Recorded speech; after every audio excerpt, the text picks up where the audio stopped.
What's up, guys? Welcome to Saturday Night Sports. It has been, 2, 3 weeks now? Yep.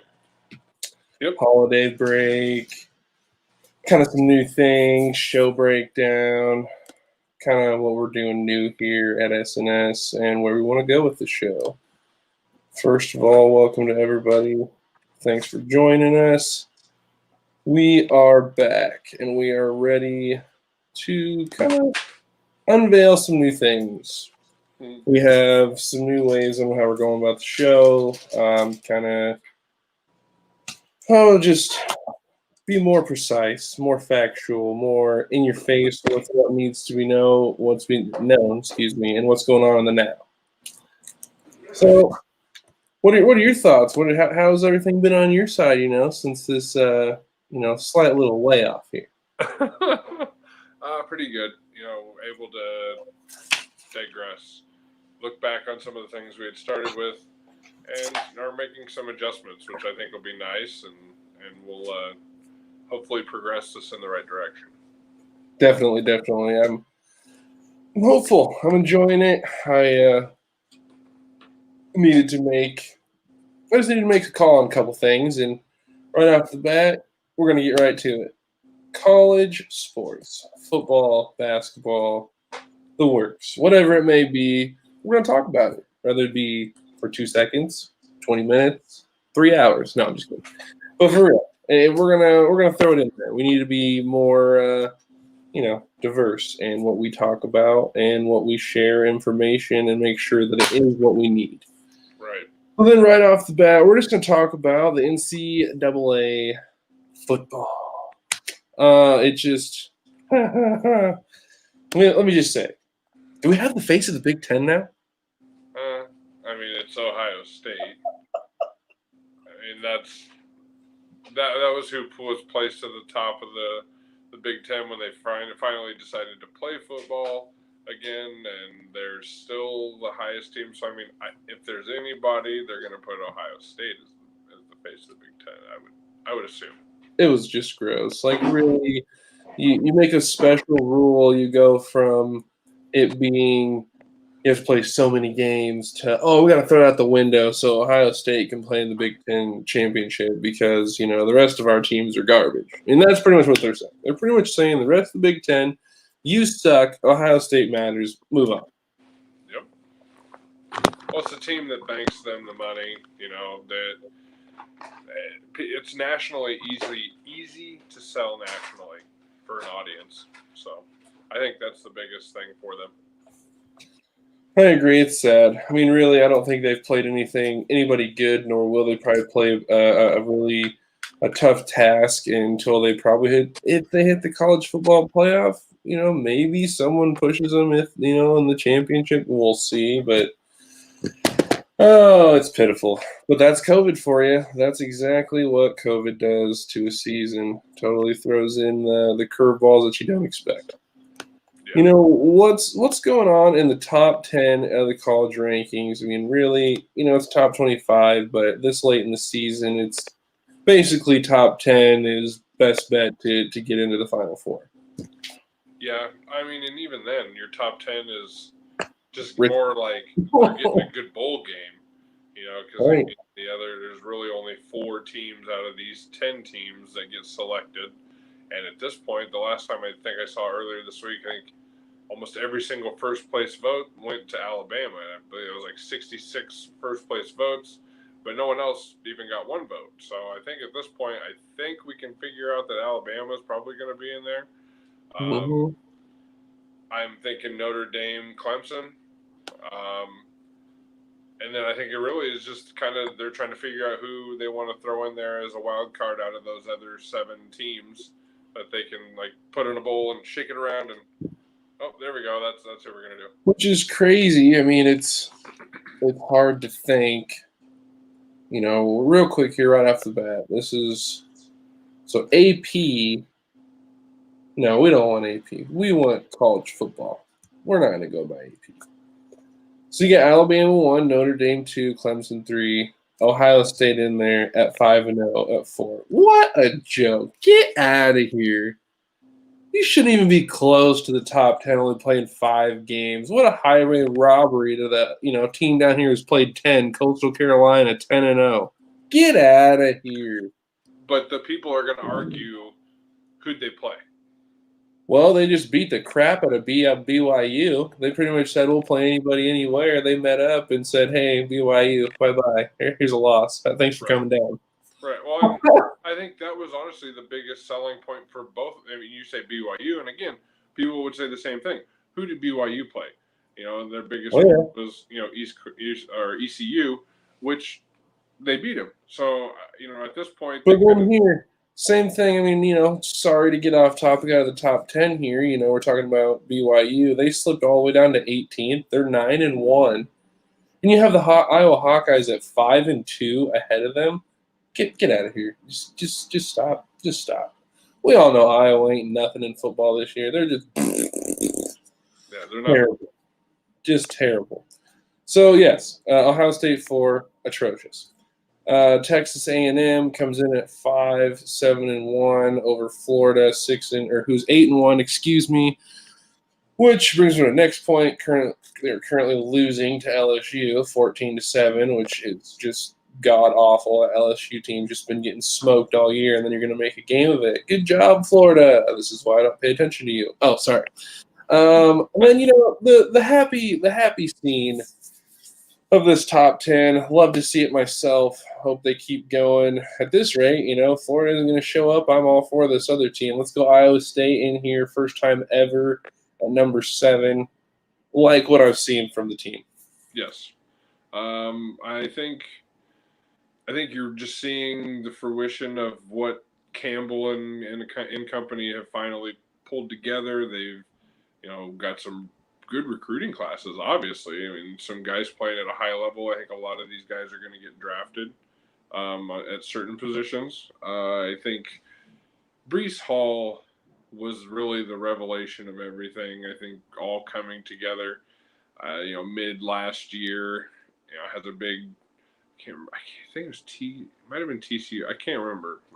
Maybe Texas Tech, but he had like a 185-yard game. And ever since then, he hasn't looked back, and he's been that number 1 back.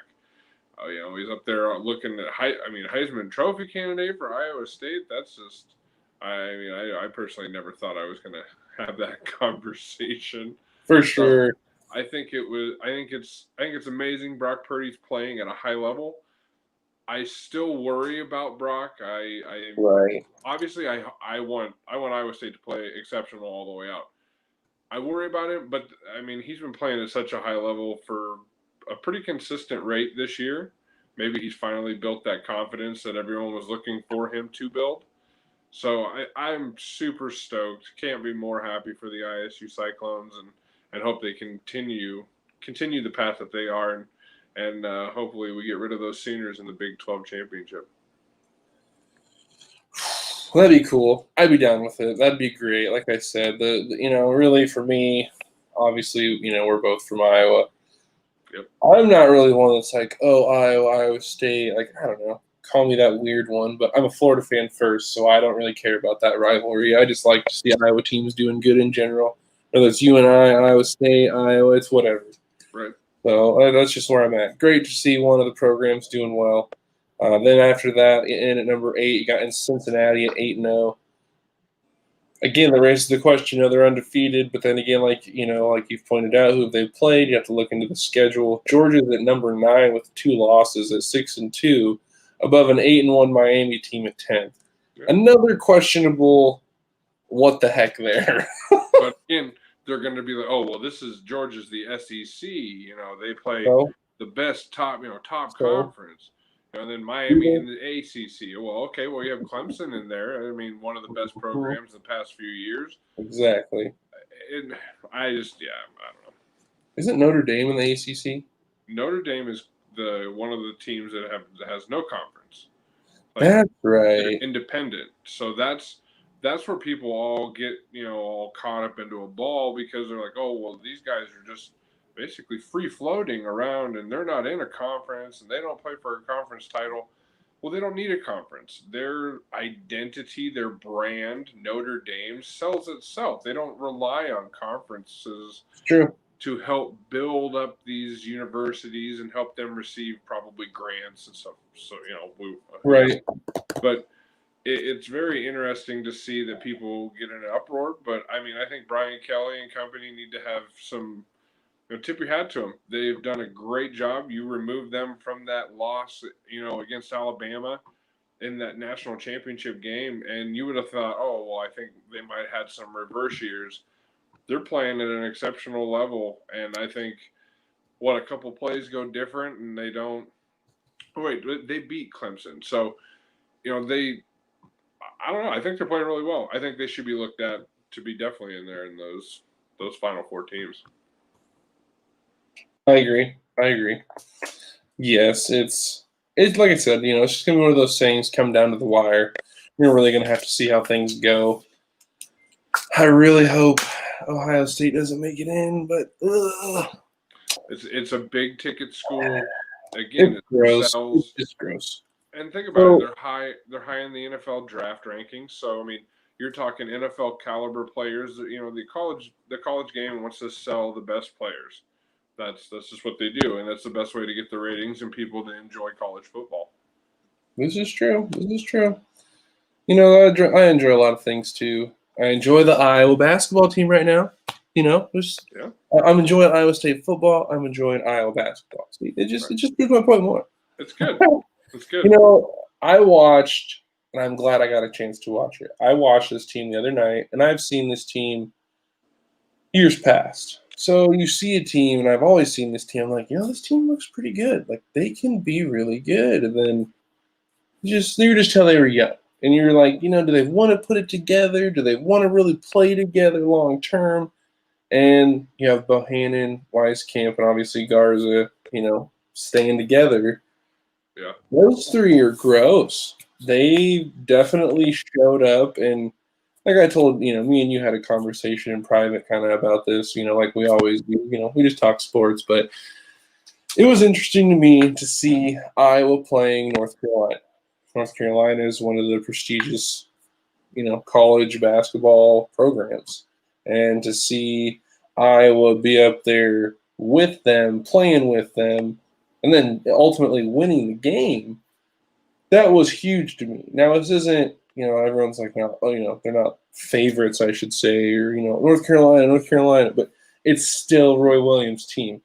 It's still a well-coached team. They threw four different big guys at Luka, and he still managed to get a double-double. Like he worked hard to get his numbers, but he got it. And then you see him last night. Team just comes out and totally demolishes, unfortunately, ISU. Just took care of business. Yeah, right over there? So, yeah. I'm having some audio issues. I'm trying to work with it. Oh, that's all right. No, it's good. It's good. No, like I said, I'm enjoying that. I mean, really, coming days is really going to show how good this Iowa team can be. They have to play Gonzaga, I believe, in like North or South Dakota or something here in the next couple days. Really weird. I want to kind of look into background on that. But yeah, they play them, which Gonzaga is number one in the country. So Yes, I'm excited. Yes, and I think Iowa's up for it. They have a good coach. Coach has been there a long time. Oh yeah. The core of this team is there, and I think that's really what's going to be hard to beat when it comes to this Hawkeye team. I think a lot of teams are going to look past them. It's Iowa. They're not a regular top 10, top 5 team. So I mean, I think you're going to have a lot of big talent on these other teams because obviously recruiting classes and people wanting to play at these places. Mm-hmm. But the difference here is you're going to see this is a team here in Iowa City. These guys play together, and when it gets hard, they just kind of callous together and they become a better unit. And they lean on the best big man in the nation, in Garza. And I mean, I don't really think there's any arguing at that point. I mean, you're talking probably one of the best players in the country, not just by position, but just in general. So I mean, I agree 100%.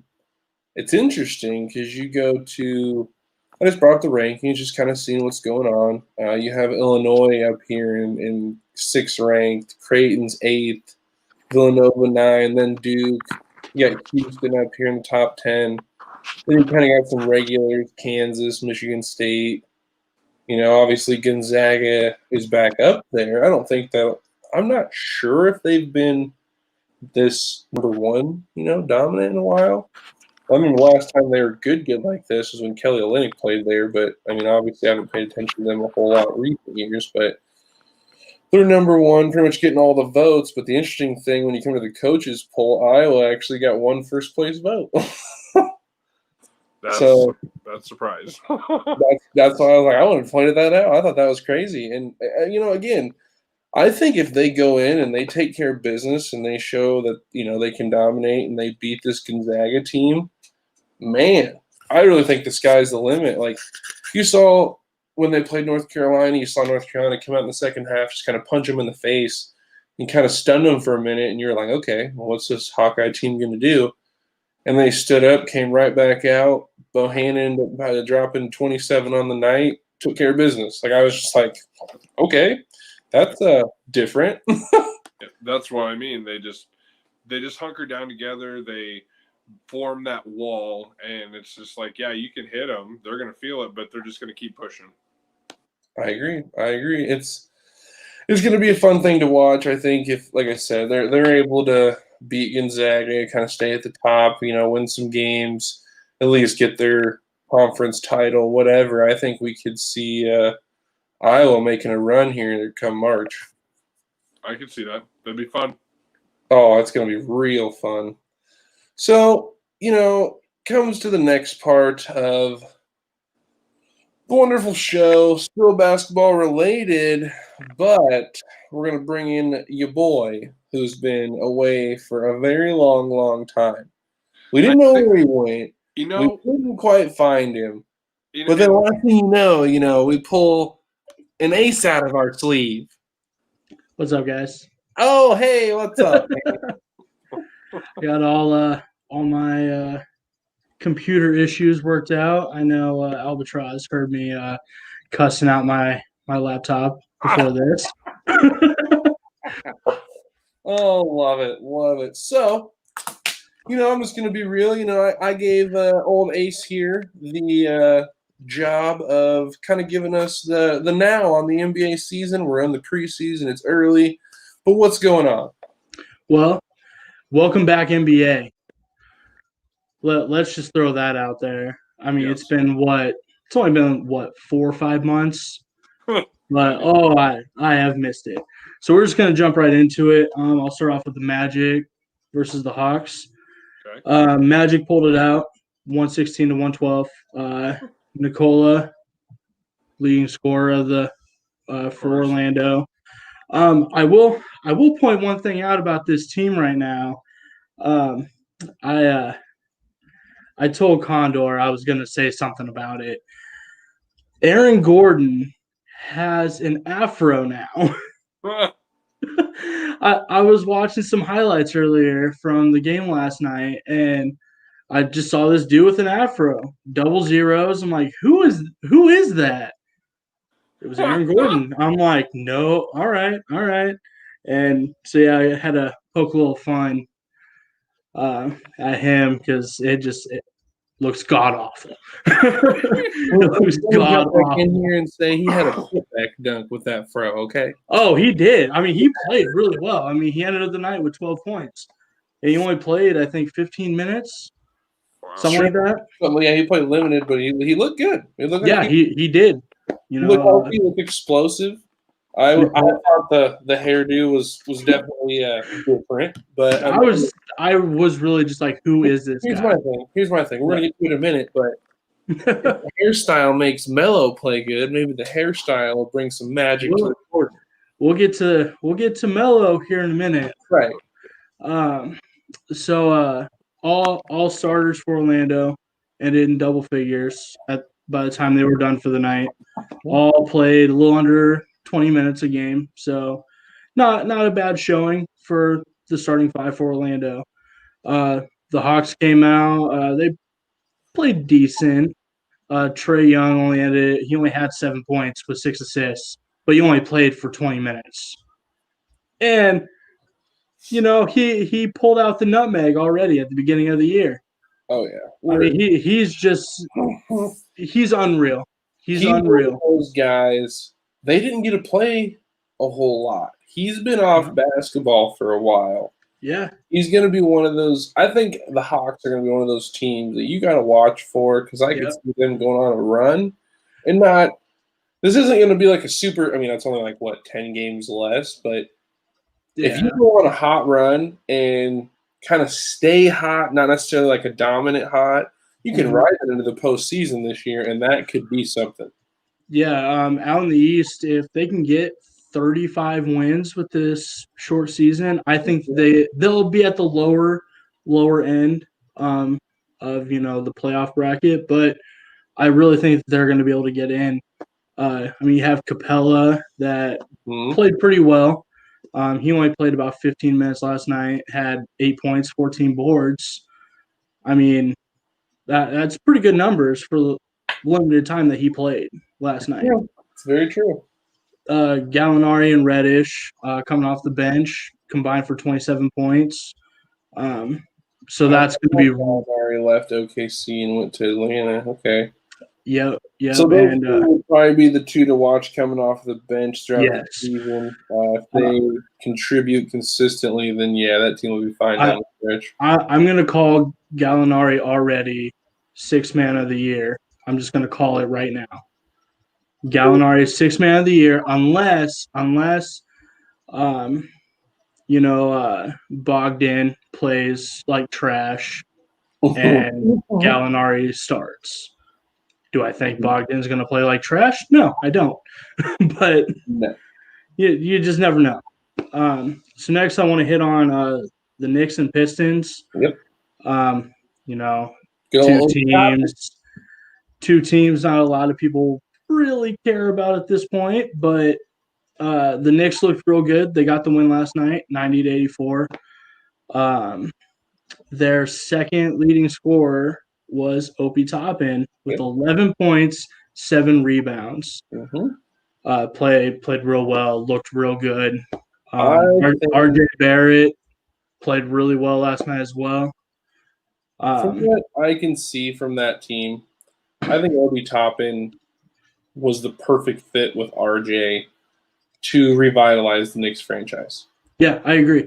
Have to do something now, and that Obi kid, oh man, he's so explosive. I don't think they'll probably come close to the playoffs this year. I have a feeling close. Yeah, but I think they're not going to be the worst team in the league. No, after you give them a year together, get that chemistry. Obi Toppin, kind of understands this is the competition in the NBA.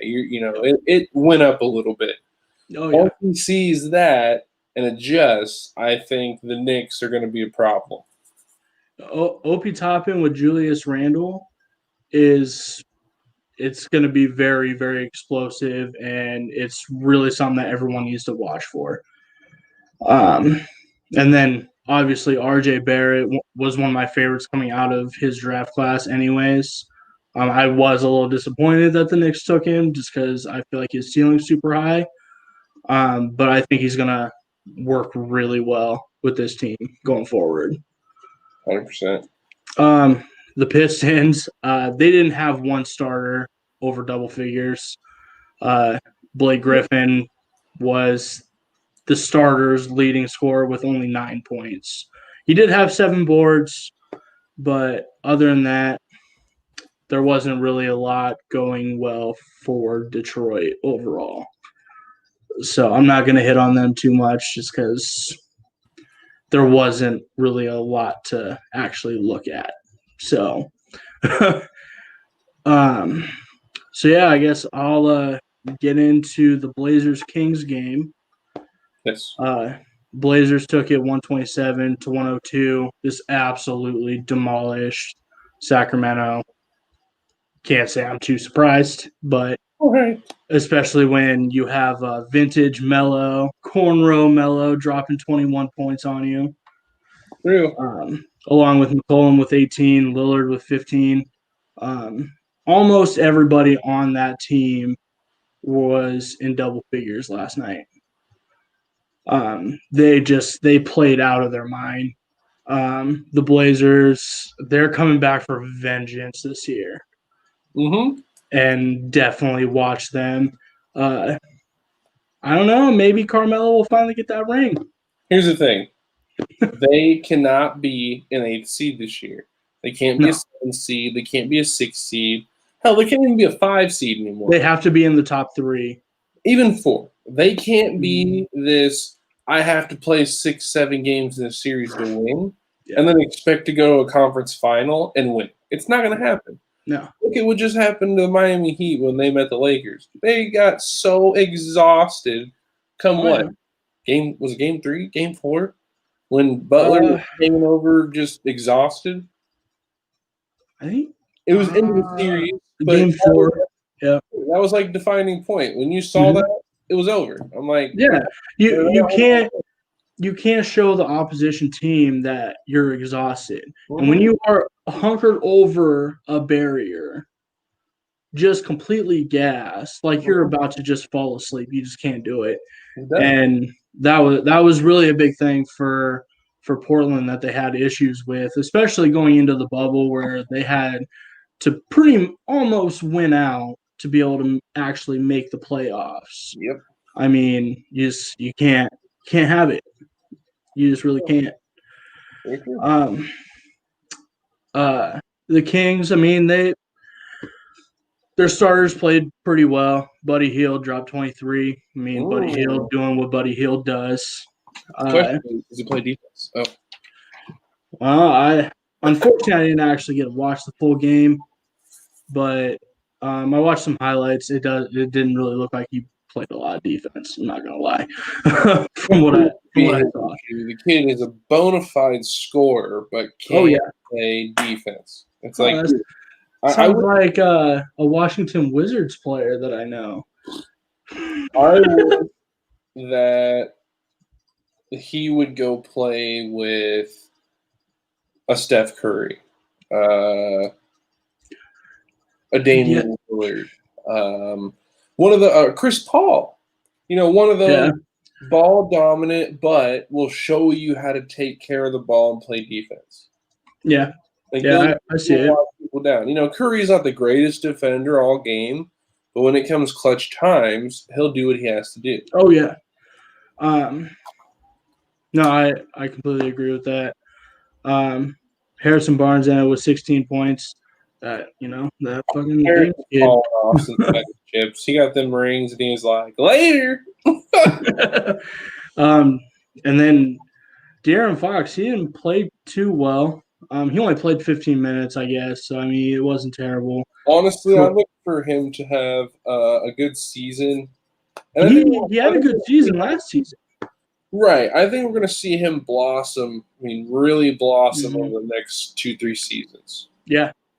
Yeah, now it's just all about, is he going to end up staying with the Kings much longer? Because I don't think so. I don't. He'll start to have some of his better games, hit free agency, and a good, big powerhouse team is going to make him the finishing piece in a run. Mm-hmm. Yeah, I agree. All right, so moving on. I got the Rockets Bulls game. This is a big one for me. Rockets did take the win, 125-104, which is huge. That is huge because they don't have James Harden. James Harden still isn't there. You don't need James Harden, in my opinion, with that. No. Because you have DeMarcus Cousins playing with John Wall and a good supporting cast. So Wall ended up 13 points, 9 assists. Cousins ended with 14 points. Personally, so right now it's looking like if any team is going to actually trade for Harden right now, the best fit or the best team with the best package is going to be Miami. Yeah. Right now, it's kind of a toss-up really between Miami and Philadelphia because the Rockets flat said we want Kyrie or KD if he goes to Brooklyn. And Brooklyn's not giving up either of those guys. No. It's not happening. And why would the Rockets want Kyrie anyways? They just got John Wall. I know. They just got John Wall. They just want to have a dominant backcourt. You can put John Wall and Kyrie together. It would not work. It would not work. John Wall would pretty much tell Kyrie, like, you're going to be over here, and this is how you're going to do it, or your ass can get your ass whooped after practice. Yeah, exactly. So now, personally, do I think the Rockets are okay without Harden? Yeah, I do. Totally. Especially because they finally got a big man when it comes to DeMarcus Cousins. Hopefully he stays healthy. I love Cousins. When he's healthy, he's as good as any big man. And, his shot, the way he plays, how he gets to the basket. Love watching the dude play. Oh, yeah. So I personally, I would be completely fine if the Rockets are like, bye, Harden. Have fun in South Beach. I'd be totally okay with it. Is if they were able to take and ship him out to like some nobody team for a bunch of picks and like their 1 star. Yeah, I mean it could happen. It would be the greatest. I guess it'd be bad for Harden, but everybody else would love it, and the dude would get what he deserved. Like, you need to shut your mouth and just play the damn game of basketball. Yeah, exactly. Dude is too cocky for winning 5 scoring titles in a row. For being a choke artist in the postseason. That's what. Yeah. He played his best defense of his entire life in 1 game in the playoffs last season. Yep. We had that last second block. Yep. Woo, whoop-de-doo. Well, and then they lost after that. Yeah. So I would be completely fine if Houston's like, all right, you can go to South Beach. Let him go get, Tyler Hero and some picks or something, or Duncan Robinson and some picks. Yeah. I would be completely fine with it, especially coming from a Laker fan who just went against Miami in the finals, and Duncan Robinson just absolutely lit up the 3-point line against us. Yeah, bye-bye. Yeah. Bye-bye. Go to Houston. Go be another James Harden at Houston.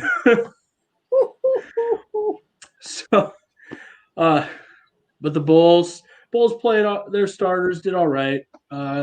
Kobe White went off for 15. That kid, he is fun to watch. Granted, he shoots a lot of threes, but he is quick.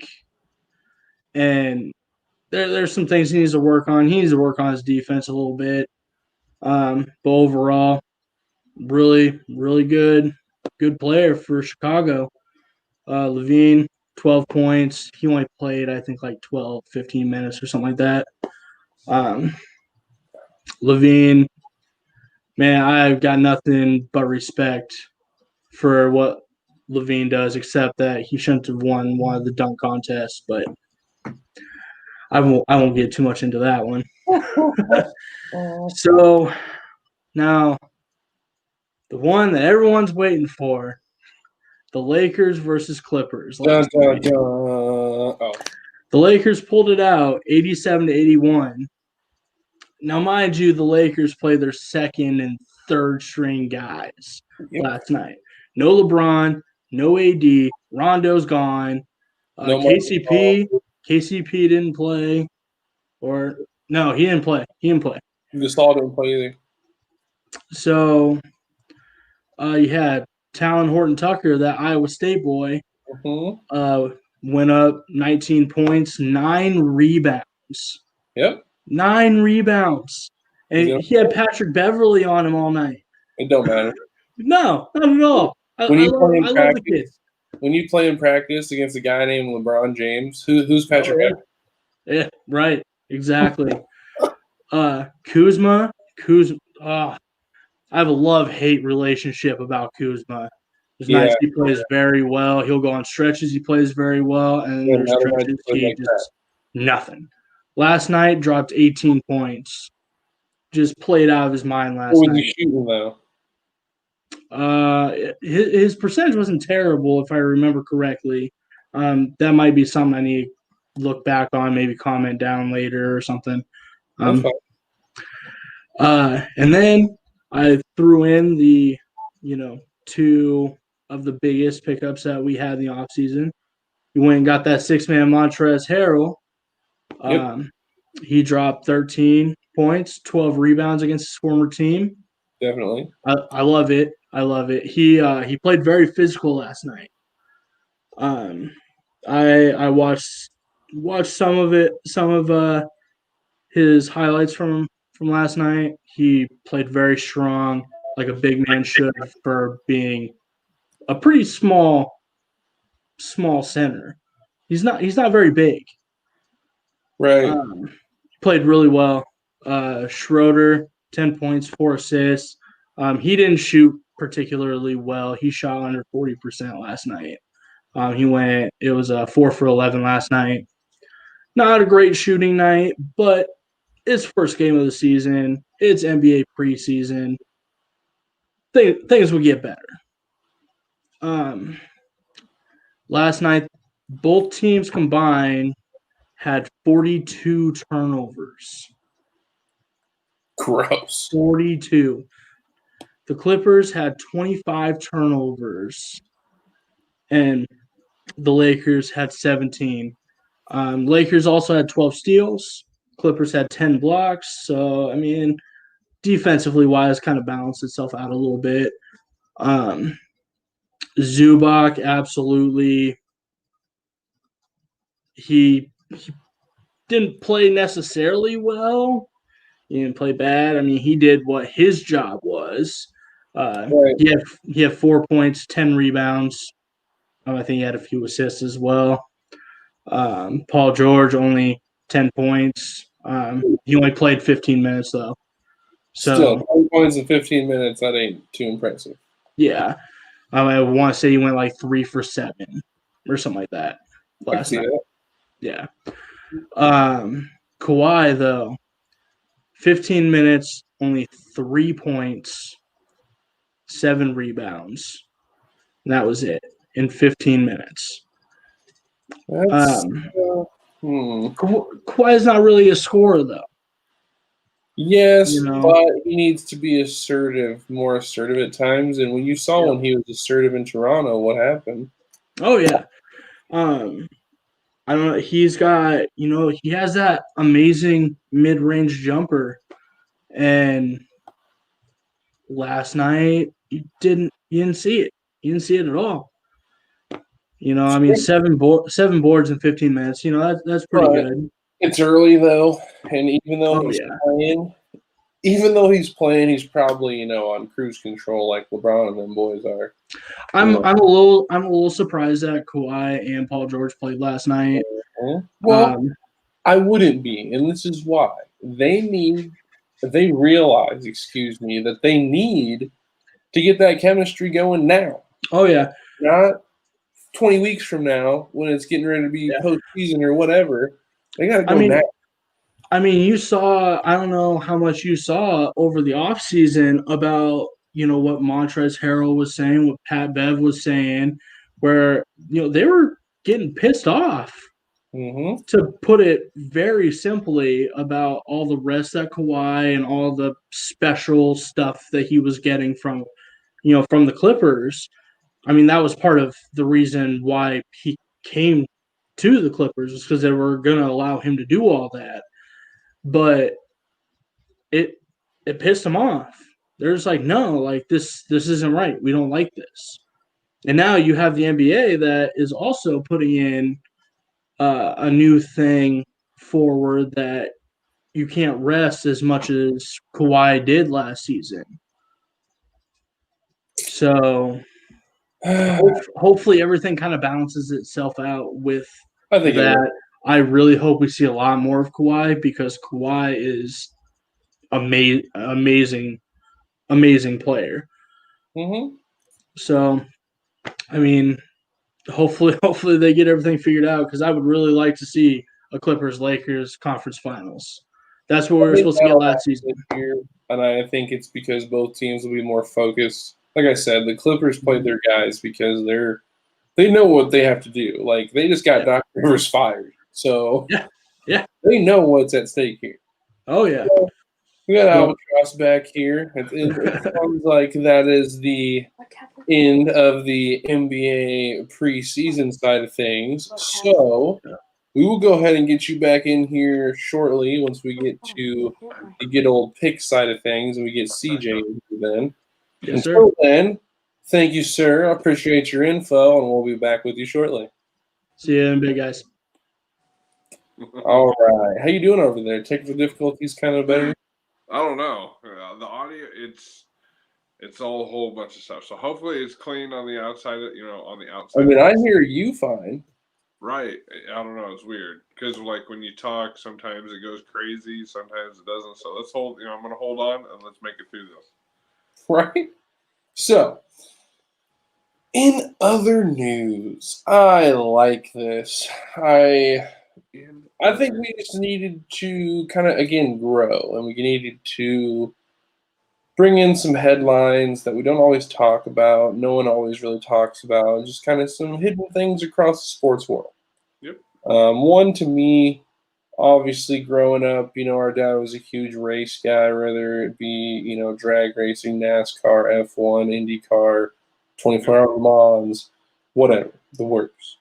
Yep. So to hear that Lewis Hamilton broke the all-time F1 wins was huge to me, just huge. And I hadn't really known about the guy till recently, hearing from you and our fellow friend and Navy officer, Sean. Thank you for your service. Huge Lewis guys. We hear about it from you guys, Lewis Hamilton, and how dominant he is. So Yes. what's your take? You know more than I am.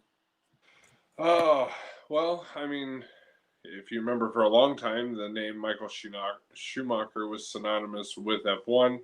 I think now you can scribble that out and you can put Lewis Hamilton. I mean, he's 8 straight championships, most wins all time. He's just amazing. I mean, I heard earlier you made a comment that I believe it's Silverstone. They're going to name a stretch after him, like a straightaway or something. I mean, it's just an honor to have him driving F1. He's brought Mercedes they were about 3rd place on the manufacturing, and he comes in and there's been no looking back. Mercedes has been the class of the field for some years now. Yeah. Oh man. And speaking of, as we try to keep the in other news segment kind of short here, someone else who's pretty much been, the icon of the sport. It saddens me to say this in a sense because it's just so gross, but you got Floyd Mayweather coming out of retirement. I mean, coming out for a paycheck. That's all. That's all I really got to say. Right. I mean, come on. Right. Coming out of retirement to fight this some Logan Paul guy. Like, I wish I could tell you I knew who the dude was, but oh wait, YouTube fighter. I think it's just hilarious that you can basically go on YouTube, face a bunch of nobodies, and then face one of the greatest defensive boxers of all time and make just bank from it. Like, what is this world coming to? Hey, go get your face punched in and make a bunch of money. Oh man, capitalism at its best. It's gross, but and then to wrap this up, it sucks because I'm kind of a closet soccer watcher, just like I we watch it in my living room. I don't shut your watch it in the mouth. closet. You know what I'm saying. No one really sees us as the soccer, fanatics, but Right. at times I enjoy watching it. And over the last, so many years, I've watched, Leo Messi, Cristiano Ronaldo go at it so many times, so many years, El Clasico, whatever it would be. Dude's always put on a show. And it's possible that we have potentially watched our last Messi Ronaldo matchup here this last weekend. It's crazy.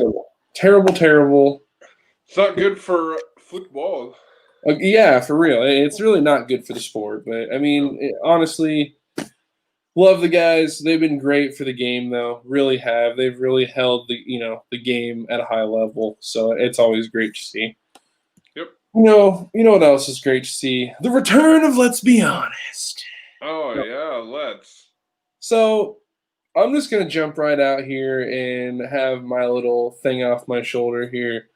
The Big Ten is absolutely trash. Just garbage. You're really that upset that COVID really did all this to your beloved Ohio State team that you make a special thing for them to get into the championship game? Why? Is that because you fear the rest of your teams are just that terrible? Like, come on. I cannot stand the fact that they made a special rule for one team. It's not benefiting anybody but one team. Right. And that is complete bullcrap. So to say that the Big Ten isn't in favor of Ohio State in between now and any time in the future, you're not wrong at all because this move shows they are 100% in Ohio State's back pocket. Well, and I think they got to sell their best brand because think about what the NFL draft did to Minnesota, just for Right. instance. Just gutted most of the players on that team that really took that team to the next level. A lot of players out of that Big Ten got drafted. The Ohio State team got drafted from pretty heavy. You saw guys from Iowa get drafted. At Penn State, there's always good drafts that come out of the Big Ten. They just needed to not make themselves look a fool when they decided not to play when everyone else decided to play. You had the Big 12, the SEC playing games, and then here's the Big 10. They were just like standing behind the curtain the whole time and, I want to go out there and on stage, but I don't want to go out. So they kind of shot themselves in the foot, and then obviously they want to do what they can as a PR move to make themselves look better. I think obviously it is sell your best team, which is the best brand in there, which is Ohio State. Unfortunate. Totally unfortunate. Just bleh. Yeah. That's all I have to say on this topic. Is there anything that you have to say, sir? Yes. Please, bro. I mean, and I really want to. We really want to approach this with almost kid gloves at a certain point, but let's be honest. I think there's a lot of overhype on this Chiefs team, and I think you're going to see a good reason why this weekend. I think the thing that makes them so appealing and exciting to all the armchair viewers and armchair GMs is the fact that they run a streak. And a guy runs down the field and then he does a disrespectful flip into the end zone. Can I say one thing? For the uneducated fans who don't understand what that is, it's called a 9 route, and all you do is run straight. Yeah, like it's straight down the field. Okay, good job. You're fast. Then go be a track star. Go run for the U.S. Olympic team. It'd be awesome to have you on there. It'd be a good utilization of your skills. Now, what happens when you run into a defensive player who is better than you? I don't know. I think at that point you become vulnerable. They're going to punch him in the mouth, but I don't see how they're going to counter. You watch this team over the past 4 weeks not win a single football game by more than a touchdown. So you're telling me that all the teams they've played are close enough by a touchdown to beat this great Kansas City team that should be, in my opinion, double digits. We should be talking double digit victories. I mean, I don't think we should be having the conversation if they're so amazing and special and great. There shouldn't be any single digit defeats. I just am completely just thrown off by the fact that people want to justify and make excuses because they're simply entertained. Entertainment is not good football. I mean, let's take the NBA for example. Is it shooting the 3-pointer good for the game? I don't think it's good for the game as a whole, but it's great for entertainment. Mm-hmm. Entertainment value is nonstop. People tune in all day to watch teams score 160 points. I'll go watch practice. I mean, that's pretty much what it looks like. Practice? You talking about practice? Right. So running the streak is nothing to me. I don't want to watch a guy be disrespectful and basically taunt teams and then flip into the end zone. Like, you're not that good. Okay, you have a bunch of numbers. Well, it's pretty easy. Yeah, actually, he's like Randy Moss or something. Yeah, no. We can't do that. No, he's not a Randy Moss. He's not a Terrell Owens. He's definitely not a GOAT. And I'm not even going to say his name because his name should not be put in the same sentence with Tyreek Hill. So Patrick Mahomes is great because he sat behind Alex Smith and learned. He became a leader. Was he that good at Texas Tech? No, he was not. I'm a Big 12 guy. I follow the Big 12. I know exactly who Patrick Mahomes was at Texas Tech. He was not what he is in the NFL, not even close. But because he sat behind a guy who had a brain and taught him how to be a leader, you watch him lead this team. Are the Dolphins up for a task? Yes. But I think they have every piece of manned NFL player that you want to have on a defense together. You have them there. You have Howard, who I think is the best corner in the NFL right now due to his age and his physical ability and his mental prowess. He has the mental prowess like Richard Sherman, but has better physical attributes than Richard Sherman had to work with ever in his career. Howard's faster, but he still understands schemes and routes just like Sherman did, which made Sherman one of the most prolific interceptors in the game over the past 2 decades. Yep. I'm excited. I'm getting goosebumps thinking about the moment that Patrick Mahomes and Cupcake Kingdom watched it all fall apart. When Tyreek Hill tries to do what he does and it doesn't work. I'm excited for that moment. Because every time they try to run the ball, they're always losing. And then Patrick Mahomes is like, well, I'm going to throw the ball now. It's 70 yards downfield to a guy running a streak. I'm just going to go home now. I'm done. I'm done with my popcorn, and the movie's over. Oh, I like it. Yeah, I just I've been trying to stay out of the media all week about it. We'll kind of get into it a little more, but I've been trying to just stay away from it. I understand how big the game is, but Miami's playing with house money. As far as I'm concerned, if we lose this game by 3 points, we'll see in the postseason. That's a victory.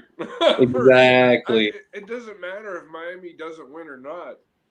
If they just show that they physically can impose their will just to an extent, again, proves the point that Kansas City is a facade that runs streaks. And guess what? Speed kills. When you run past people, you can get scores. But there's nothing else going on. And no, Travis Kelce is not the best tight end in the league. Stamp. Albatross said it. Uh-oh. All right, folks. So back into the goods. We're going to do what we like to call the quick picks. But for this, we're actually going to keep track of everything. I have a chart. I'll be writing them down. We'll be going over it week to week. But we're going to see who's going to be the Tony Gonzalez and who's going to be the Terry Bradshaw, Oh. So we got to bring in the fellas, the boys, Whoa, and the Hogshead himself. What's up, guys? Howdy.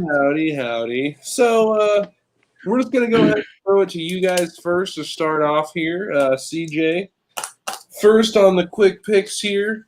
We were going to go by spread, but we're just going to keep it plain and simple. Who you got winning the game? Right. First one out the gates, Indy, Vegas. Oh, you know what? I'm gonna go with Vegas. All right. With Josh Jacobs possibly might be back. I think that the Raiders can actually pull this one off. The Raiders will need some type of bounce back after the last week. So yeah, they definitely need a bounce back. The game was a little bit more close than other people expected it to be, with it being the Jets. The Jets tried to hold on, but Greg Williams is a moron, but we won't. Yeah. Greg Williams did what Greg Williams does best, and that is blitz when it's a Hail Mary. But we're not gonna talk about that right now. But But yeah, man. I think Vegas, has to come in and impose their will like they have been in the beginning of the season. Where did that aggression come from? You know what I'm saying? Where is it at now? And right now, the Raiders just have to be who they were in the first 4 weeks in the beginning of the season. For sure, for sure. Jonah, your thoughts? Or sorry, Ace.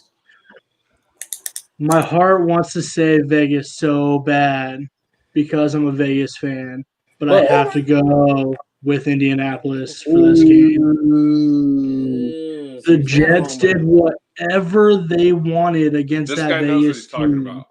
This guy. They did whatever they wanted against that Vegas team, and we got lucky that Greg Williams is an idiot. If Williams called the plays that he should, just a prevent or 3-man deep, the Raiders would not have won that game. So I have to take Indianapolis this game. Vegas, for whatever reason, ever since that Atlanta game, have not been the same. I'm taking the Colts this game. Wow. I'm going with I hate saying it. I'm going with the Colts because there's something rotting in the Death Star in the desert, and I'm not quite sure what it is. Not sure.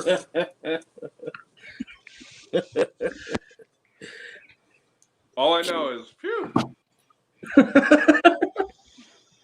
Something is wrong. I myself am taking Indy with this. I just think, I don't know, something's going on defensively in Vegas, and I'm not liking it.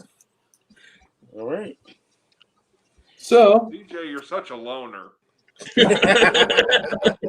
Hey man, listen. I think the Raiders can actually pull this one off.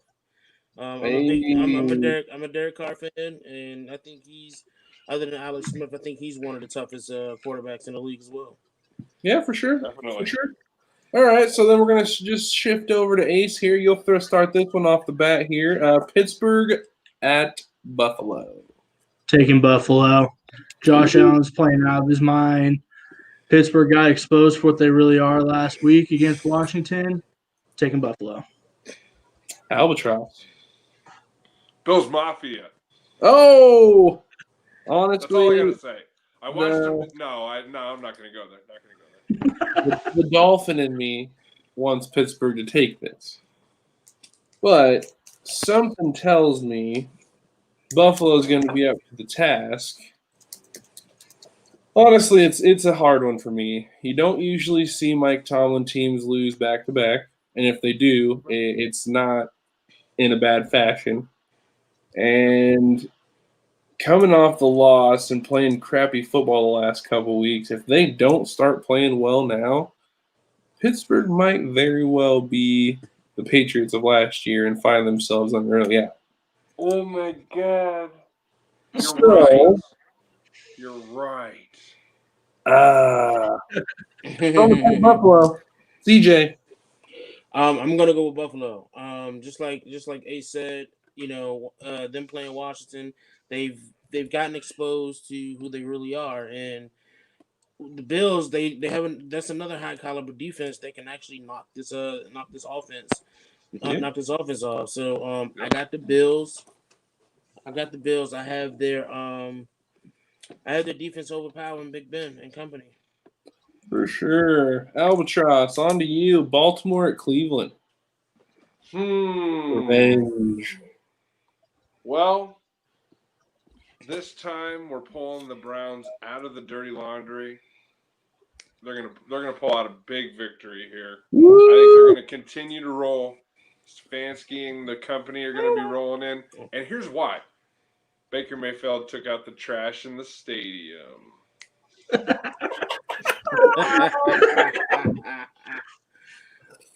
Oh, man. Well, it's hard. It's another hard one because I was pretty critical of Baltimore last week and Lamar Jackson Yes, you and were. pretty much said this is how it has to be. He has to come out and play well, and he did. He played well, made good throws, made the run that everyone expected him to make. Dude looks great. So if that offense can get back to that, It might be But scary. So I'm taking the Ravens. I'm gonna go with the Browns. Woo. That's my boy. Last week it was against the Cowboys, and the status of the Cowboys right now, that's not something that you actually want to brag about. And this is coming from me. This is coming from me being a Washington fan. But right now I just don't. I just think the Ravens are still vulnerable. I think just with Dallas status and with their defense and not having enough players, their starters they're gone. The Browns right now, their defense and offense, they fire on all types of cylinders right now. Yep. Baker Mayfield is actually playing like a quarterback now. He's not throwing picks. He's controlling the ball, and I think that's more of Stefanski actually nabbing down on him. It's like, hey, I understand that you want to go rogue, but stick to the game plan, and you'll win games. And this is exactly what he's been doing. Nick Chubb is back, and that gives them another boost in their offense. And then having Kareem Hunt, I got the Browns winning this one. No ifs, ands, or buts about it. Yeah. By 14. Ooh. And Ace. Ooh. I am actually going to take Baltimore in this one. Woo. I think their defense is going to cause trouble for Baker.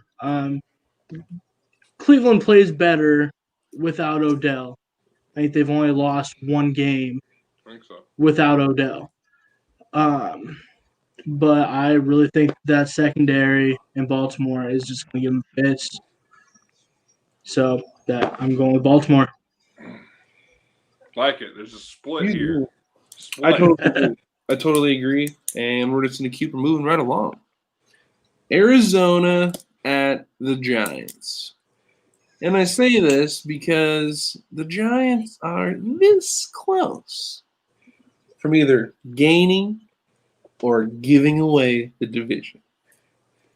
Can they take care of Kyler Murray and that offense? I think a lot. I know. I'm hearing all this. Oh, Joe Judge and the Giants, they got it going now. And the defense, they look like Flores and the Dolphins last year. Get out of here. The only team that looks close to that is Washington. What? And that's simply on how that defense is playing. What? Music to my ears. So back to the Arizona Giants Holy situation. moly. But honestly, Listening to here's it. the thing. No. I'm going to stop take it. the Giants. Stop I'm going it. to take the Giants. And this is why. Let him Right finish. there. Let him finish. I'm going to take the Giants to do and win this game because they get Daniel Jones back. I think if you can win with Colt McCoy, you better damn well win with Daniel Jones. Because if you can't, there's a bigger problem in New York. You know what? I got the Cardinals, and here's why. Because your team's trying to win the division? Over. Of course. I don't need the Giants winning right now. But I have to be honest. This Giants defense is showing up and they showing out. They are. But I think that if Kyler Murray don't shy away from the actual game plan and play conservative football and find a spot for Andy Isabella and DeAndre Hopkins, they can come out on top. I mean, they can definitely come out on top. Their focus will definitely have to be stopping Devontae Adams and Wayne Gallman. I mean, not Devontae Adams. I'm sorry. The Wayne Gallman and Alfred Morris. Yep. So what do you got, Ace? I am taking Arizona for the same reason that Condor took the Giants, because Daniel Jones is coming back. There's no faith in that guy, huh? No, I have no faith, especially after he tripped on his way to the end zone. I have no faith in the guy. Hey, they played like absolute trash while he was there. Are you in the weight room every day? Do you work on your leg muscles every day? No, I'm fat. I don't have to. Jones, and that's why. I'm fat. I don't have to work out. We don't get paid millions of dollars to run down the field, sir. Yeah, exactly. So, yeah, I'm going to take Arizona. Colt McCoy has played well with the Giants. I mean, look at what the Giants have done without Daniel Jones. Yeah, I you're think they're about going to to take some see, steps back. but you're about to see what it's going to happen when they have Daniel back, the way they're playing. You know, Yeah, they're going to be short of the goal line whenever he runs the ball. I'm just kidding. Oh God. Yeah. Go ahead, Albatross. What you got? What you got? Here we go. All right. Division rival. Hey, you stop that down there, okay? You down there. So, I'm going with the Giants, and here's why. So they had this really nice car. The Giants had this really nice car sitting in their garage, right? And they're like, man, I think we got a lot of good parts to it. We just need the keys. And their key was this guy by the name of Logan Ryan. Yeah, Logan Ryan, yeah. He was sitting on a free agency for a while, and they went out and they got themselves this key. And they went and they stuck it in, and they're like, man, look at this car flying. I mean, it looks good, okay? It looks good. Now I'm going to go and kind of talk about next year real quick. You put Saquon Barkley, so you get two nice cars on. Oh, man, it's crazy.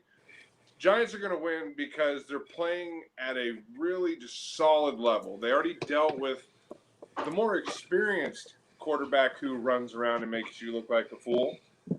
But they can play physical defense against DK Metcalf, and they can play physical defense against the receivers of the Cardinals. So The Cardinals are just not playing very smart ball right now. I think it's a lot because Kyler Murray's in his own head, and that's been his issue since day one. The Giants are going to win and keep giving that Washington team down there some problems. you know that the new car also can be recalled, right?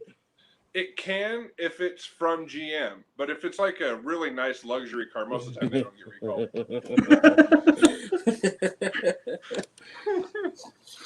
Oh man! All right, CJ, Minnesota, Tampa Bay. I am going Minnesota.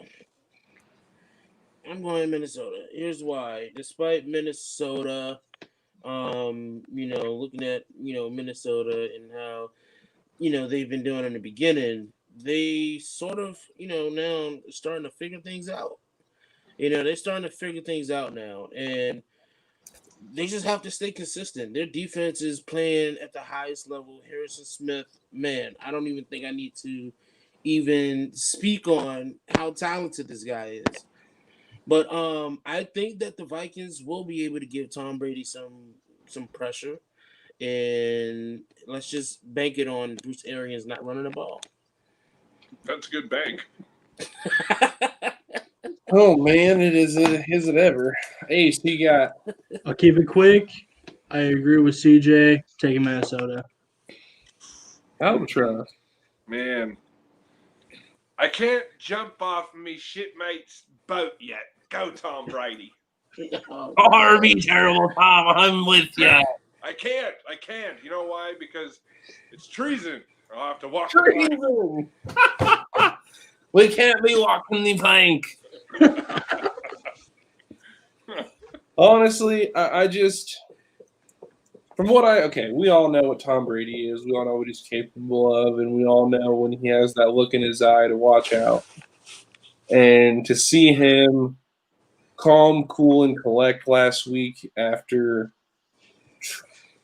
they're not playing well. And to see him cool like he was in the press conference last week, he knows what's going on, and that team's going to come out, I think, take care of business and show that they're one of the best teams in the NFC. Let's see. Ace, Green Bay, Detroit. Green Bay. I don't even have to explain. I'm just going Green Bay. I put this up there because I feel like it's kind of a trap game for Green Bay. If they're not careful, Detroit does give them fits. That's what I'm saying. If they're not careful, this could be one of those things. Albatross, you got?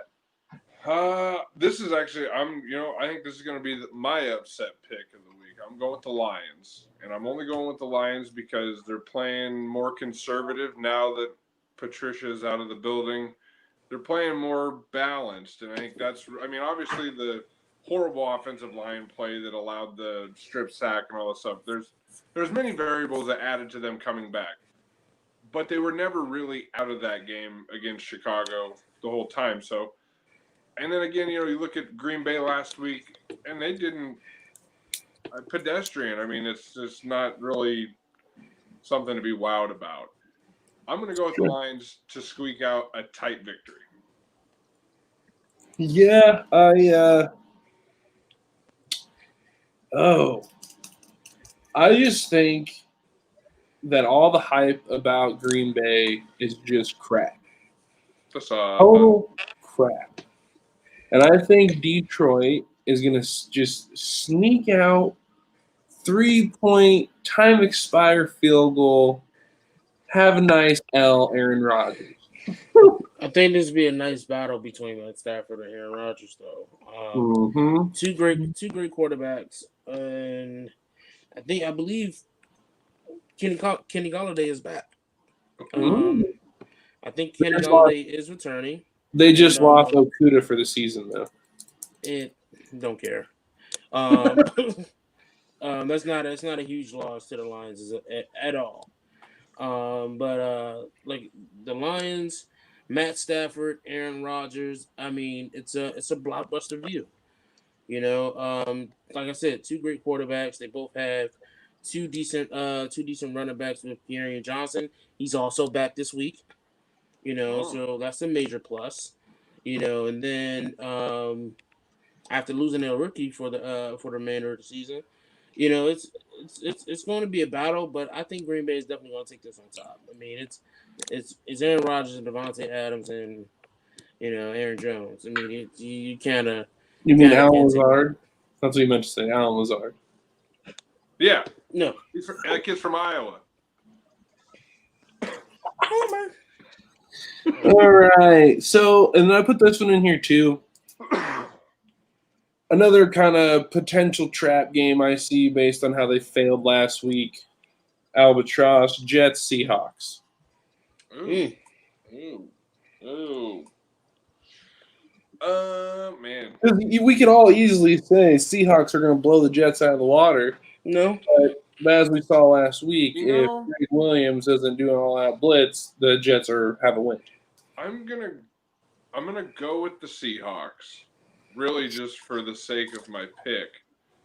But I don't think the Seahawks are gonna go in here and just beat the brakes off the Jets. I don't. If there's one, I mean, like you made the comment earlier, the Jets are playing with house money. They have nothing to lose. Absolutely nothing. Who really cares if they lose again? It's not like they haven't lost enough this year. They're fine. They're just going to go out here. They're going to play football. They're going to make it close, but I think the Seahawks and Russell Wilson get a victory. I'm going to take upset special number 2, as I took Detroit in the last one. I'm taking upset special number 2. I'm taking the Jets to get their first win against Seattle.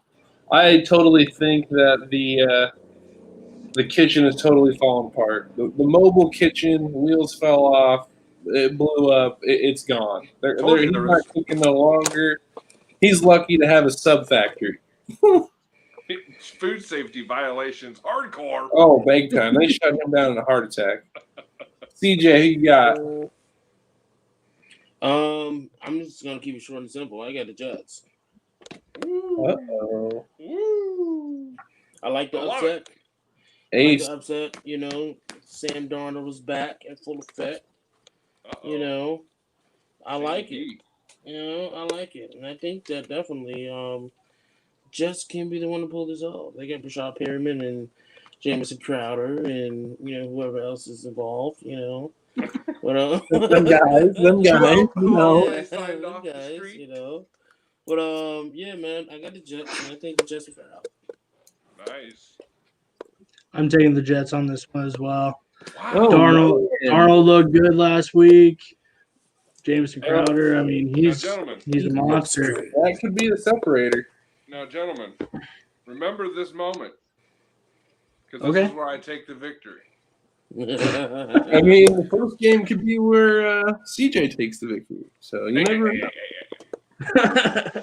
So I'm going to start off the last one. I mean, we all know what it's going to be. We all know. I mean, San it's really, Francisco, Washington? Oh. You didn't mention Washington and 49ers game, did you? It's okay. Hey, no, I didn't. I'm sorry. Homer. Oh. My pin fell apart because My pin fell apart. Like right when you said it, it all fell apart. Kansas City traveling to Miami. You know me, got the gear, got the faith, got the best corner in football. He's going Kansas City. Dolphins. Oh, darn. You know what? I got Kansas City on this one. I bet you do. Hey, next. I'm taking Miami. Got the No. best defense in the league. I was joking to see how you were going to react, Condor, but I have the Dolphins defense. Coming all over. I have the Dolphins defense coming all over. This guy slobbering all over Patrick Mahomes. Well, here's something too. Patrick Mahomes will have 3 interceptions in this game. I'm calling. Oh shit! I'm calling. Homer. No, this is the police. The police. This is the trash talking police. Okay. Now, the 49ers and the Washington football team got snubbed. Okay? I'm going to say it. They did get snubbed. It's one of the best games tomorrow. It is. And I love you, CJ, but we're going to slide across those fields again, baby. Yeah, no, I'm sorry. This is personal. I'm not sure it's anybody not personal. understand. It's very not. personal, okay? It's not. It's You're personal. playing our practice squad. Hey, I don't care if it's a practice squad or not. It's the logo. Here. It's the logo. Somebody's going to get the work, okay? Somebody's going to have to get this work. And woo! We can't play what you guys feel because everybody's sick. No, it's okay. It's okay. We just needed to take a year off. Nick Bosa said he needed vacation. We were like, all right, we're done. Yeah, sure. Okay. All right. So, Miami. Oh, we all got a 4 sweep on Miami, huh? Man, we better come away with that dub. I'll be. What do I get? What do I get if Mahomes do throw 3 interceptions? I'm just asking. Dude, I'll find a way to edit that clip and we'll put it in next week's show. Yes, that will be the opening clip. Yeah, it'll be Mahomes is going to throw 3 interceptions. This is what CJ said last week, y'all, and it done happened. SNS Live, okay?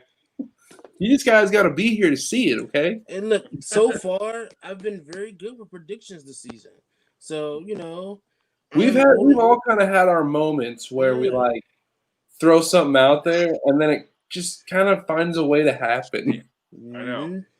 Like I went on a roll there for a while on Thursday night. I think I won like 4 or 5 in a row. Yeah. Then finally CJ lost. threw out the Steelers losing to the Washington football team. Yeah. Damn. Yeah. I was really close on Tua throwing for 300 plus and a couple touchdowns last weekend. If freaking Jakeem Grant holds on to it. Anyway, those are the quick picks for this week. We will definitely do that week in and week out. Again, we'll be updating you guys each week on the win-loss for each of us. We'll probably eventually be able to make it into a bracket, show that as a depiction of what's going on.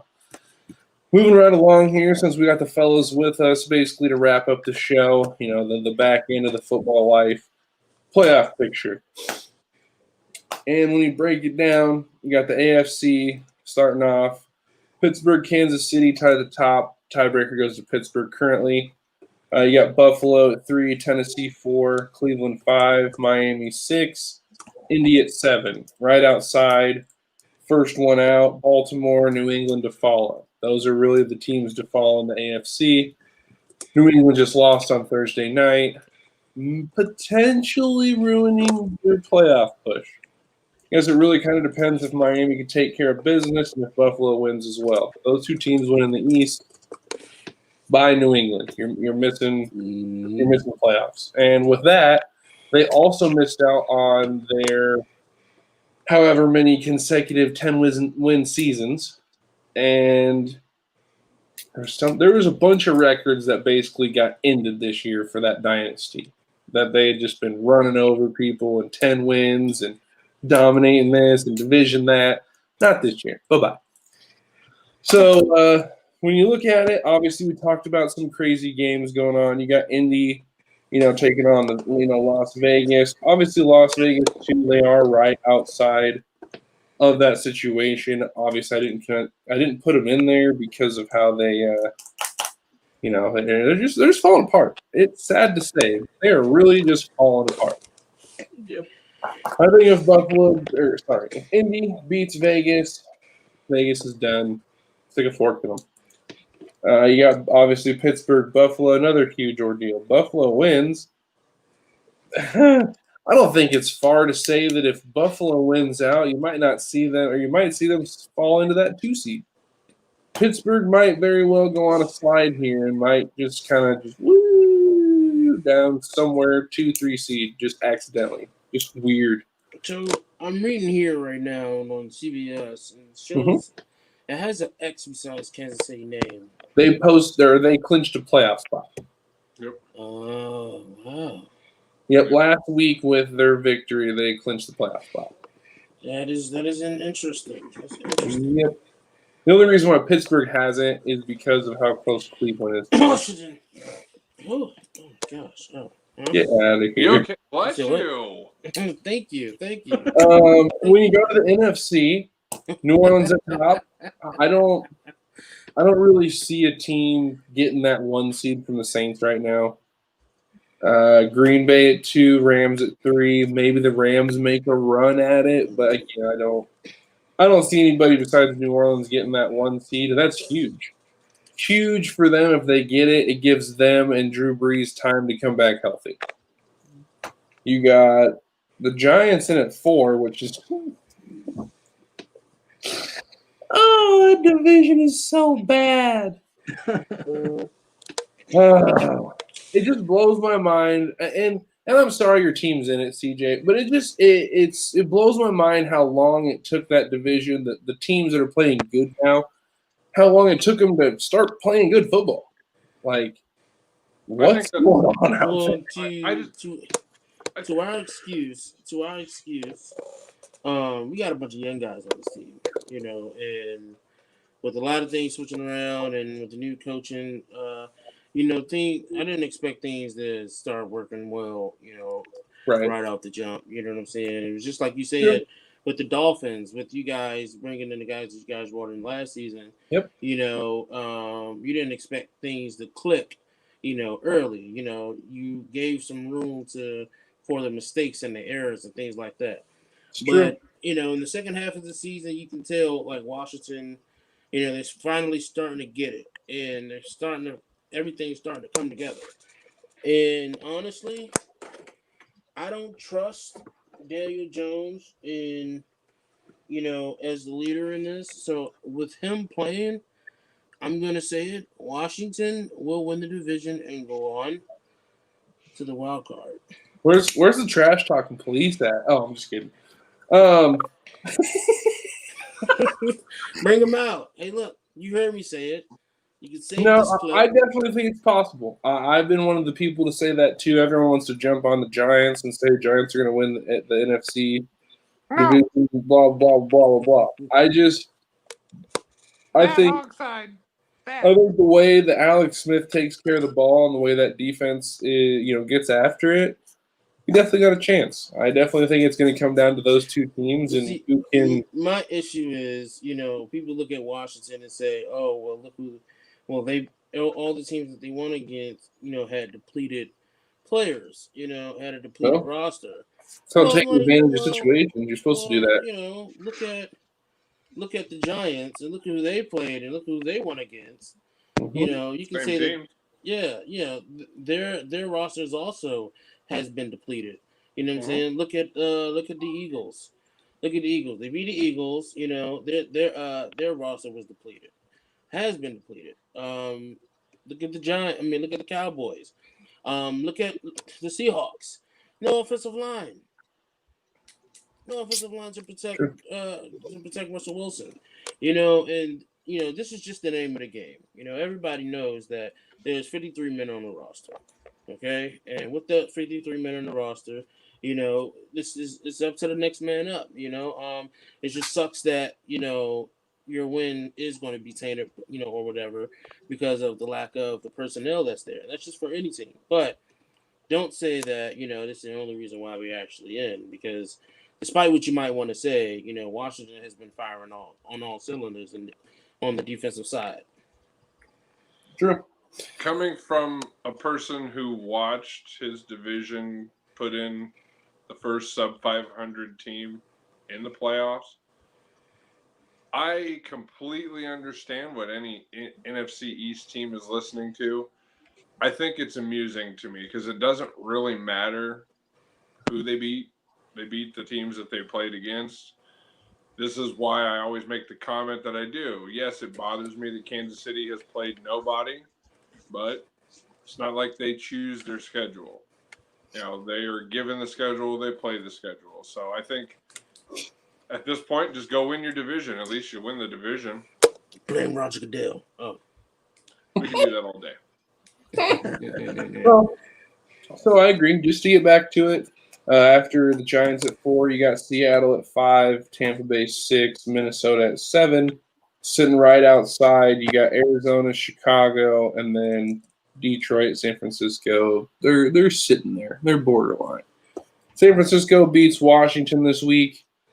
I think they definitely have a chance to squeak up there eventually, maybe knock Minnesota out. I mean, they're just a team that's weird. Like Albatross has said, they love to win games that they're not supposed to win.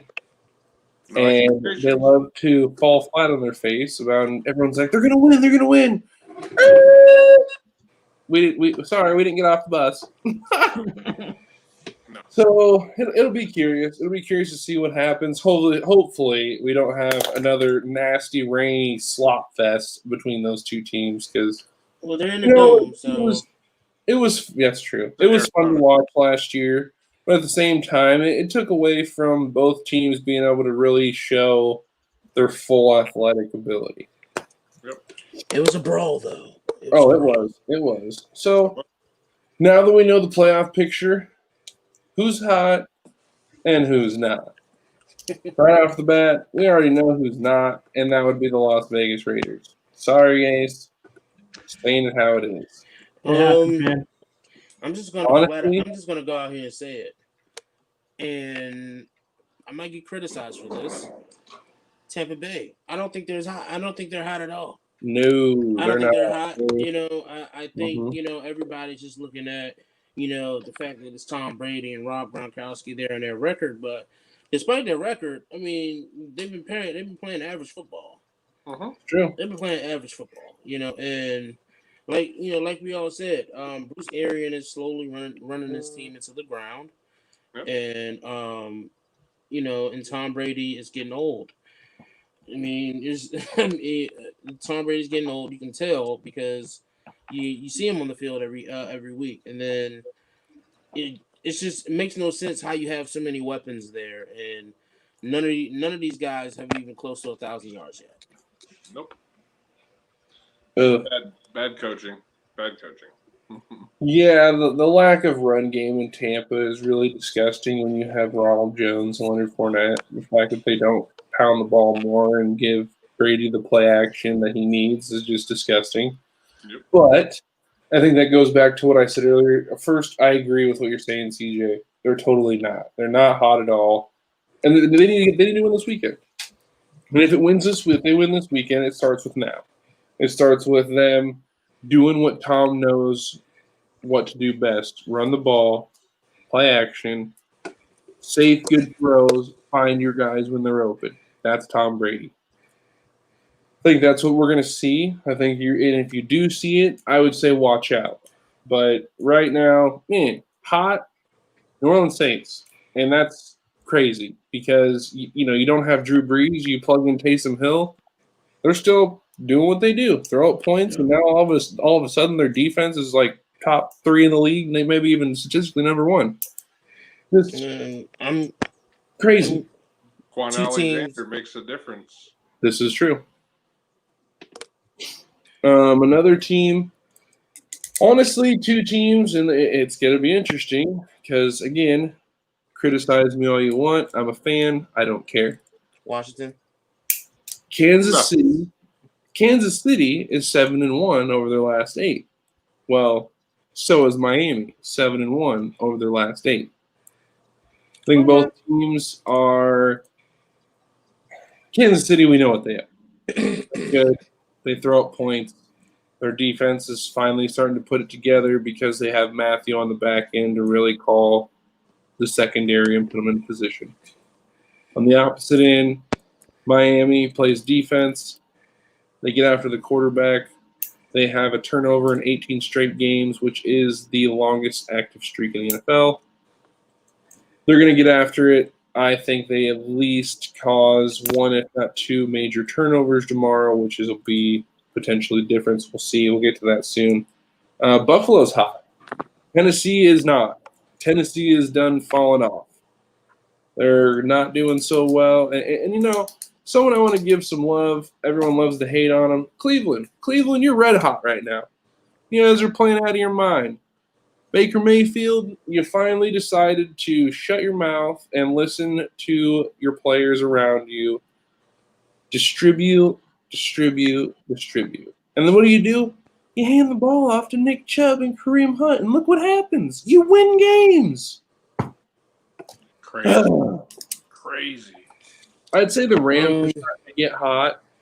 After kind of having an up-down stretch, they're looking good lately. Obviously, just dismantled New England, but in my mind, this isn't the same New England team. They haven't been the same for really the last 2 seasons. They started falling apart, and you saw it. That's kind of where I'm at. What do you guys got? I have 3 teams that's hot. All right. Cleveland. Mm-hmm. Cleveland are hot right now. The second team, I want you to pull your hat down a little bit. There you go. The Dolphins. They are hot right now. And I'm not talking Miami hot. I'm talking Orlando on a summer day hot at Disneyland. That's hot. That hot. That's how hot they are right now. Tua's coming back. Xavier Howard. Their whole defense is just it's stacked, and right now they're the best defense in the NFL. Arguably. You can argue me that. I don't think you will, but I won't, but other people will. That defense just have the idea of attacking the ball and following that ball wherever it goes. Mm-hmm. So, Dolphins. And on the NFC side, no, I'm not going to go homer. It's actually the Vikings. The Vikings, they're hot right now. I agree with that. Dalvin Cook, he's firing all cylinders, and Irv Smith. I mean, you gotta love the kid. You gotta love the kid. And so yeah, I think those are the 3 teams right now that's hot. You're on Minnesota, so we got 3 games here in matchups of the week. We're going to start covering 3 specific matchups each week. Go a little more in depth on it. Give a little breakdown. Key things, what we kind of see offensively. What's it going to take for a team to win? Defensively, what's their weakness? Just kind of what you guys see. So speaking of Minnesota Tampa Bay, that was one of the key matchups that obviously Albatross, I, and Ace thought was a great 4. Obviously we didn't have a chance to really get with you too much, CJ. You got busy schedule too. But here's where we are. I think Minnesota has finally found their identity of feed Dalvin Cook the ball. Yeah. Let the man run. Let him expose defenses. It'll set up everything else. And do I have to even talk about Justin Jefferson? The kid is a baller. But to a lot of people, that would have been kind of a surprise. Obviously, unless you watch LSU tape or whatever. But Right.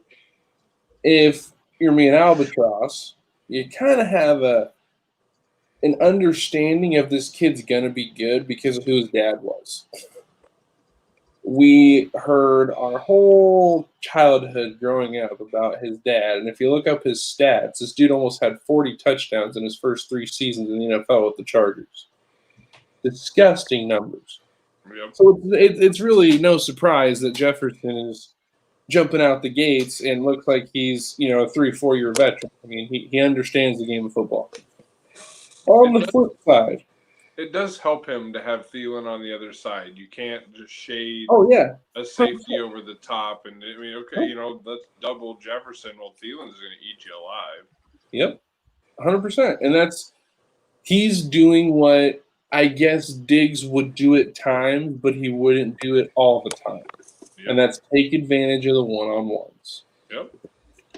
So then when we flip it back over and we look at who their opponent is, Tom Brady, Tampa Bay, we pretty much know what they're about now. I would say in sense of coaching, we know that they just expect Tom Brady to just throw the rock everywhere and win when he's almost 50 years old. Not going to happen. Newsflash. It bugs me too. Like, a part of me is like, ha ha, Tom Brady, yes, fail. But the other part of me is like, I'm actually enjoying watching this dude play and be good, not in New England, because it's proven all these haters wrong. There were so many people, oh, he won't be good if he leaves New England. He looks fine to me. Yeah, he's thrown interceptions. He's getting really close to like career highs in interceptions. But when you have a coach who makes you throw the ball 30, 40, 50 times a damn game, are you not going to throw at least an interception? Right.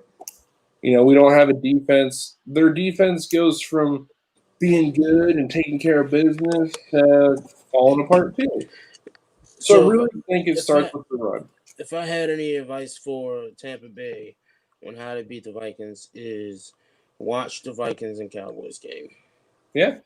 Watch the Vikings and Cowboys game and see what exactly they did. They neutralized Dalvin Cook. They shortened the field. They shortened the field in the air by playing more zone coverages than man coverage. Yep. And that's Kept it in front of them. Exactly.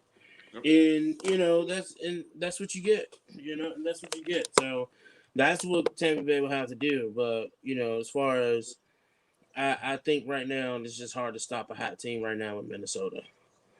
I agree. So then, moving right along, we kind of know what to expect there. I think this next one is going to give us each one of these games is going to gradually give us more to talk about. The second one, Pittsburgh at Buffalo. I mean, that just says it all. I mean, really, you got Josh Allen playing great right now. They're kind of going on a good streak of football again. My thing is, we had it earlier in the season. They're playing great, and they kind of go on like a 4-game stretch where they're just so blah. They just look terrible. Couldn't really get anything going. You're kind of like, what's going on in Buffalo? Are they going to right the ship? Then here they are. They're hot again, playing well. It's definitely something to watch, especially with Pittsburgh falling apart. Like, they've been falling apart. Like, if they allow this Bills team to run the ball and be physical and they don't contain Allen in the pocket, oh, man, is it going to be a long day. Yep. All right. So What you got down there? You guys ready for this, right? All right. So my buddy is a Steelers fan, and he was like, we're 11-1. That's a big step. And I was like, is it really? Is it really? And and what I mean by that is, I told him, I said, all right, let's look at last season. You guys finished the season 8-8 after having so many injuries. But guess what? The injuries that you have now, the injuries that you had then, those players are playing now. The only thing that you're without right now is Devin Bush and Bud Dupree. True. You're without those guys right now, but you have everybody else there. You have everybody else there that you didn't have last season. So, if you guys had those guys last season, you guys would have been having the same season. So, honestly, what I'm saying is that I don't think necessarily that the Steelers did their best with trying to find more depth in their position to where, they can actually rest their guys and not having the guys playing more than 50 snaps a game. And you can see that because they're very tired. They're very tired in second half. It's just when second half starts, and it shows why their games are never double digits. It shows why their game is never double digits. So and now the question lingers is how great was the Steelers offseason? How great was their offseason? Did they just wait for their guys to come back and didn't really address the areas that they should have addressed beforehand because they knew that the guys that were injured were coming back? Or did they prepare the right way? I don't think they prepared the right way at all. I think they were very lapsadaisy with the offseason, relying on the guys that were injured to come back and actually turn the season around. I mean, it worked. They're 11-1, but now you see where the issue is with vulnerability. Yep. Mm-hmm. You hit the nail on the head there, sir. Yeah, I just think they're a mediocre football team that they've just played well within their schedule, and they took care of business when other teams. They were the perfect team to benefit from all the COVID crap. Mm-hmm. They clicked before every other team did. Just like, why is Washington in New York now playing better? I feel like their natural progressions as a team are now. They've gone through those OTA progressions now, obviously with live action, not, running around in your helmet. But I think a big part of it is you're seeing some teams start to play at a high level because they've had time now. Repetition, they're out there. Their bodies are ready for it. 100%. 100%. So then, game of the week. Game of the week. It has to be game of the week. I feel like Condor set the show up. I don't know why. I just feel like it. I did. It's such a big weekend. I've been enjoying the hype all week, okay? It's been a long time since, there's been some relevance in the matchup. So, Kansas City, Miami. From a, hey, Albatross. Yes. You know what? Here's what we do to you. You've been muted, sir. Okay. Oh, okay. Your penalty's over. Oh. So, let's go talk to the Raiders fan here and see what he thinks about this matchup. Since they're, the Raiders were the one team to hand that 1L out. Will it be number 2 tomorrow? It should have been number 2 a couple weeks back when they played Vegas again. They should have 2 L's against one team, and this would be their third. I think Miami's going to take care of business. They're going to give Mahomes just a hell of a time. Xavier Howard, number 1 corner in the league, and he's going to shut down Tyreek. It's just going to happen. Ooh. So first time, huh? First time Tyreek Hill's going to have to not get a bunch of yards? The only time Tyreek's going to be doing a backflip this weekend is when he gets hit by Xavier. Oh man. I'd love to see it, but talk about rivalry. Knowing our luck, after he does it, he'd get ejected. So let's hope that probably. Remember, talk about rivalry. Squish easy. True. Cupcakes do squish easy. So talk about rivalry. Interesting couple stats that I've found. I'm sorry, I didn't mean to hit that yet. Interesting couple stats I've found. Technical difficulty. Quick, run.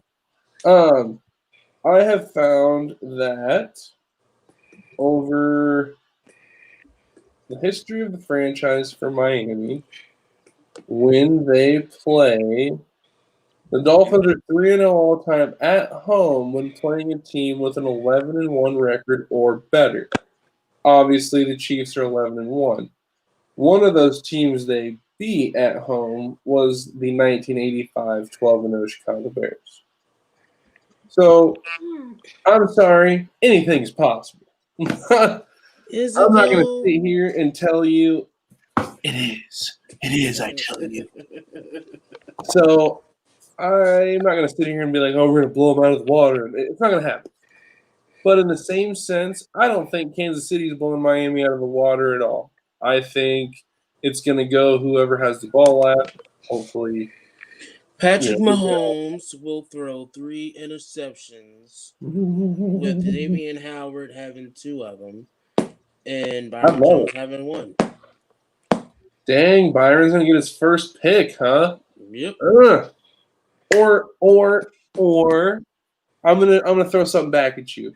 Mahomes throws 2 picks, 1 to Howard and 1 to Nick Needham in the slot.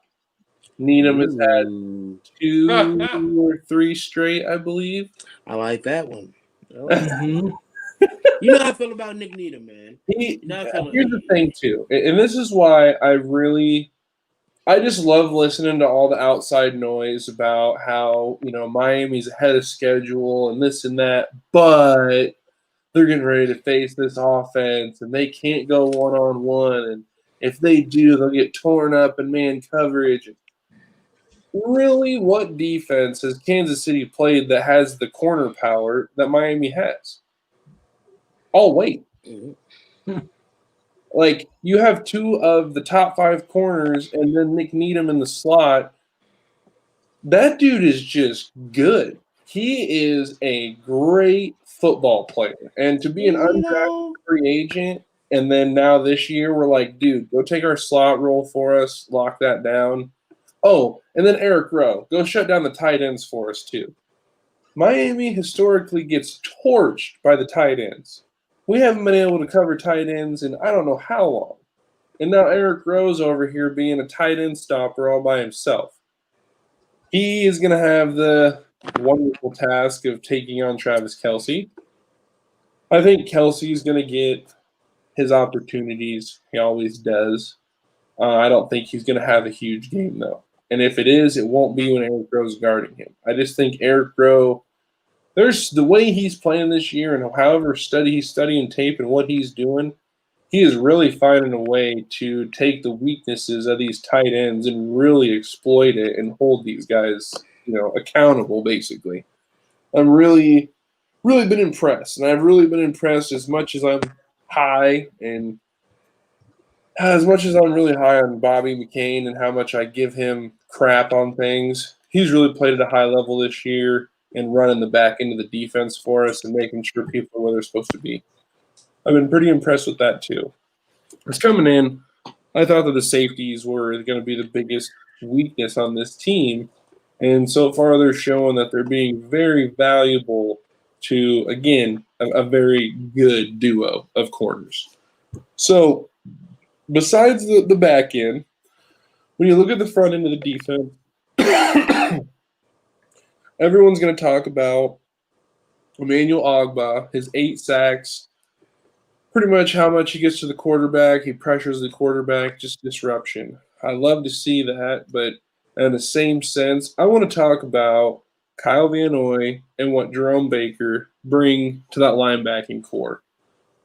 Jerome, I've watched this kid from being a rookie to now, and the way that he's grown and he's able to read defenses, react to the run, and make sure, again, that his defense is lined up correctly, huge. And for Kyle Van Noy to leave New England, where he's already won championships, he was already solidified as being one of their best players, for him to just leave, come to Miami and say, I want to be a part of this, and then be a significant role in the rebuild is awesome. The dude's playing out of his mind, had 3 sacks last week, 7 tackles. I believe he had 2 tackles for a loss. I love watching it. I believe Miami got to the quarterback 6 times last week. Excuse me. If Miami is able to sack Mahomes early, if we get him once in the first quarter, and we touch him, and then maybe get him by the second quarter, get another 1-2 times, I don't think Mahomes is going to get a chance to get comfortable. And I say that because Miami's one of the best first quarter teams in football. Point differential, what they do the first quarter, they're there. Overall, points-wise, the second lowest scoring defense behind Kansas City by 0.1. 17.6 to 17.7. So, they're not going to just come out and just next thing you know, 35-7, Kansas City walks out with the dub. It's not going to happen. If anybody's thinking it's going to happen, I'm sorry, but newsflash. But it can. They can. They totally can. I'm not discrediting their ability to do so. But I think this is going to be the best defense they play all year. Yep. Anybody else? I agree with that. Yep.